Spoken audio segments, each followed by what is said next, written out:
5월 10일 그할 소년의 시간 사천 크리스마스 살인 사건 편에서는 지난 2024년 12월 25일 발생한 사천시 여고생 살인사건에 대해 다룰 예정이라고 합니다. 지난 성탄절 저녁 8시 30분경 경남 사천에서 발생한 당시 고1 여고생 살인사건. 당시 16세 고1 여고생이었던 피해자는 크리스마스에 처음 만나기로 했다는 친구를 만나기 위해 엄청 기분 좋게 뛰어갔다고 하는데요. 메리 크리스마스가 아니라 거지 같은 크리스마스다라고 말하는 그날 16살 소녀는 일면식도 없던 또래 남성의 흉기 난동에 희생되고 말았다고 합니다. 범인은 4년 전 SNS 단체 채팅방을 통해 알게 된 17세 남성. 인터넷 게임과 채팅 등을 통해 알게 된 그는 크리스마스 날 선물을 주겠다며 강원도 원주에서 경남 사천까지 무려 370km를 찾아와 소녀를 살해한 것인데요. 윤 대통령 탄핵과 여객 기참사로 어수선하던 시기 경남 사천시에서 벌어진 참혹한 사건은 또 한 번 온 국민을 충격에 빠뜨렸었습니다. 사건은 2024년 12월 25일 오후 8시 30분경 경남 사천 한 아파트 앞 도로에서 일어났다고 하는데요. 강원도 원주시에 거주하던 범인은 무려 7시간에 걸쳐 대중교통을 이용해 피해자가 사는 경남 사천의 아파트 근처에서 피해자를 만났다고 합니다. 줄 것이 있다며 뒤돌아보게 한 후 미리 준비한 칼, 도끼 등 흉기를 꺼내 여러 차례 휘둘렀던 것인데요. 피해자는 출동한 경찰에 의해 병원으로 옮겨졌지만 결국 숨지고 말았다고 합니다. 또한 범인은 범행 이후 자해를 시도했다고 하는데요. 생명에는 지장이 없었다고 하네요.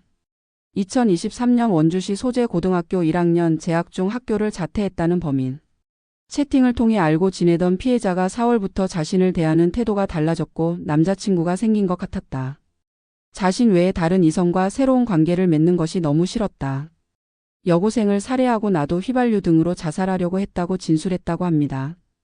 하지만 경찰 조사 결과 피해자와 가해자가 직접적으로 교류한 기록이나 관계가 거의 없었다고 하는데요. 4년 전부터 단체 오픈 채팅방을 통해 알게 되었을 뿐 실제로 사건 당일이 첫 대면이었다고 합니다. 범행을 위해 인터넷과 동네 가게에서 미리 범행 도구를 구입했다는 가해자. 하지만 당시 17살 미성년자였던 범인은 소년법의 적용을 받을 가능성이 높았다고 하는데요.